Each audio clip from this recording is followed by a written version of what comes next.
Je me présente, Alfred Varas.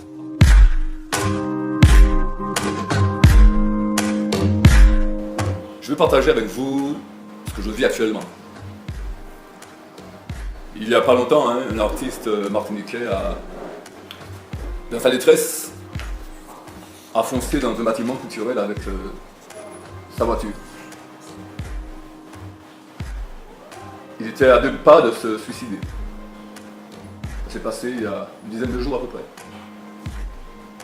Et là, il relance le débat sur la question de la précarité des artistes en Martinique. Alors moi je viens simplement aujourd'hui vous partager avec vous ma réalité et celle de mes amis artistes en Martinique. L'année 2012 m'a rapporté en tant que musicien, c'est-à-dire dans mon travail d'artiste sur scène, pour toute l'année, mon salaire n'a été que de 1500 €. 2016, c'est-à-dire l'an dernier, je me trouve amputé de mes allocations familiales, ma famille et moi, durant 6 mois de l'année. Une municipalité m'appelle pour travailler en faveur d'enfants dans des écoles. Et malheureusement, un agent de l'État qui passe par là décide que, voilà, la somme est trop élevée, il faut la réduire de 2 tiers. Chose que je n'accepte pas. Le contrat a été rompu 15 jours après que j'ai commencé mon activité. Dans la foulée, le maire de la commune me propose de travailler et de se payer donc par la mairie, par la municipalité. J'accepte, la responsable de ressources, ça ne me convient pas.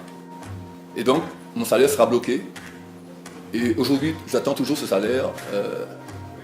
Novembre-décembre, nous sommes fin février. Je ne vais pas toucher mon salaire.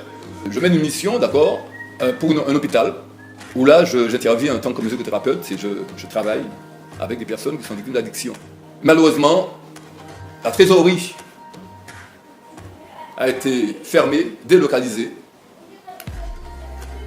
Et nous sommes fin février, je n'ai pas touché mon mois de novembre. Voilà la réalité. C'en est assez. C'est assez que les artistes martiniquais soient considérés comme des condiments dans une société. D'accord? D'accord? Juste pour se poudrer. C'est pas vrai.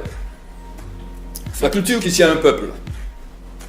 C'est la culture qui met en place des fondations sur les valeurs d'un peuple. Et l'artiste, sa mission justement est de servir son peuple le mieux possible.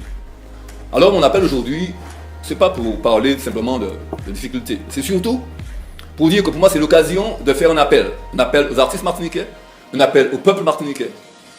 Et donc de dire que le moment est arrivé pour nous d'entrer dans une dynamique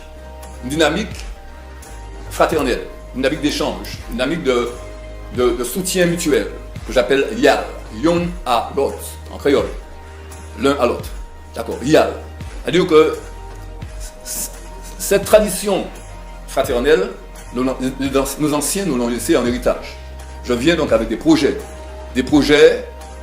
artistiques, pour simplement présenter mon art, mais aussi pour partager. J'ai 5 projets que j'ai pensés dans une démarche d'excellence, parce que pour moi c'est important, d'accord? Une démarche d'excellence. Et ces projets, je vais les partager avec vous bientôt, mais à partir de maintenant, je fais appel aux artistes et au public martiniquais, de manière à ce que nous puissions entrer dans cette démarche YAL, Yon à l'autre. C'est seulement comme ça qu'on va pouvoir s'en tirer, sinon on va couler.